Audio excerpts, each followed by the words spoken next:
food for all Ugandans, that is by regulating the agrochemical use.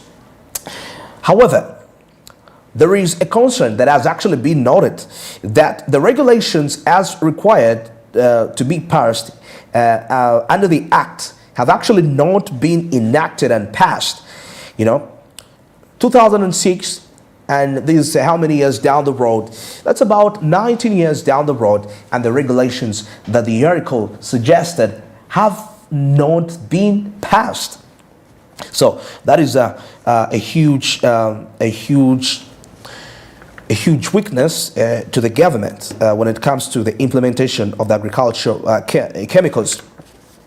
Now, they commended the government on setting up a special committee that is to study and profile the various agrochemicals, acrylates, and inputs and their various sources that are actually available on the market in Uganda. And they are cognizant of the fact that the pesticides can prevent large crop losses and therefore continue to play a big role in agriculture. However, the effects of exposure to highly hazardous pesticides on humans and the environment are coming to be one of the biggest concerns. And now the experts have still further noted that the narrative peddled by the multinational corporations, chemical industry and industrial agriculture actors, that pesticides are actually indispensable in the modern agriculture, climate change, mitigation, or food security. Now, this narrative is definitely the driver, is driven more by commercial and profiteering interests rather than evidence and goodwill for smallholder farmers. Now, the experts are definitely also reasserting that sustainable agroecological farming practices are the key to address the challenges facing Uganda's agriculture sector while protecting, that is, the health, biodiversity, and the environment, breaking the cycle of pesticide dependency in this country, Uganda. Now, against what we've been, observing, these were the recommendations from CATN and the development partners. Now, the Agricultural Chemicals Control Board and the Ministry of Agriculture, Animal Industry and Fisheries should actually expedite its work and profile the various agrochemicals and inputs and their various sources that are available on the market in Uganda. That is the first recommendation, according to the experts. The Agricultural Chemicals Control Board under the Ministry of Agriculture, Animal Industry and Fisheries should expedite its work and profile the various agrochemicals and inputs and their various sources that are available on the market in Uganda. So profiling the pesticides, where they come from in Uganda, which countries, which part of the world do they come into enter Uganda, all those factors, it's what the experts are calling out for.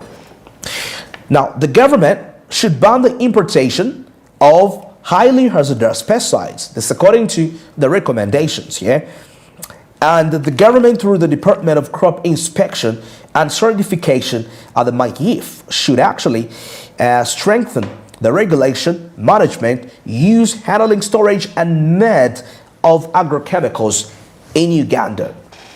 That is the Ministry of Agriculture short form for it's MIEF, we call it that. Now, government and other stakeholders should purposefully plan and budget for education and awareness on the management, use, handling, storage, and trade for agrochemicals in Uganda. And also the government should strengthen research and innovation for sustainable approaches such as agroecology and the best, what we call the best pest and disease management technologies should be implemented. What I'm reading is what the experts are commending the government to combat the dangerous, hazardous pesticides. Now, the government has also been told to enhance domestic resource allocation for research and innovation, specifically for integrated pest management and agroecology. Now, the government has also been advised to fast track the development and the completion of the National Agriculture Strategy. Now, the upcoming extraordinary summit, that is of the Comprehensive African Agriculture Development Program, is due to take place, that is in Uganda, tomorrow. Yes, tomorrow. And that's on the 9th to 11th, 2025. So it is starting tomorrow up to 11th. And now, the government has been asked to consider agroecology as the core strategy and approach to safeguard the African biodiversity, improve nutrition and health, and enhance soil health at the same time, and increase the resilience to climate and other crises, and strengthen the local food systems. So these are the recommendations from the experts there. And of course, as I wind this up, I'll say that revamping Uganda's agriculture sector through sustainable agriculture practices requires what we call a multifaceted approach that addresses both environmental and socioeconomic challenges while, of course, promoting the long-term security and resilience that is over the long run. Of course, the ongoing debate on agrochemicals used in Uganda should actually be also transparent as we take a look at what has been discussed, what measures have been proposed. You know, that transparency is definitely relevant for this. So the ongoing debate on agrochemicals used in Uganda should actually be transparent, respectful, without undermining the efforts of the smaller holder farmers in the long run. So there are lots, and now this is a report that included CIATIN, the likes of Paris Pedori, Ecological Land Use Management, that is Pelham Uganda. We are part of the CSOs initiating this. We see that Caritas Uganda, Gender and Environment Development Action.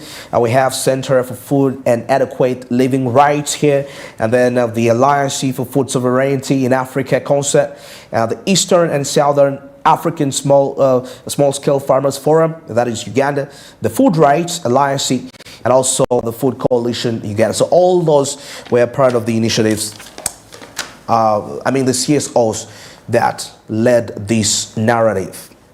And well, that is it for now. Thanks for being a part of today's edition of Smart Means Business. I've been Andrew Barige, driving you through all the way. And of course, I was with Faldo Kirabo, who kick-started off the show very early in the morning with the morning call. Stick around and have yourselves a very wonderful time.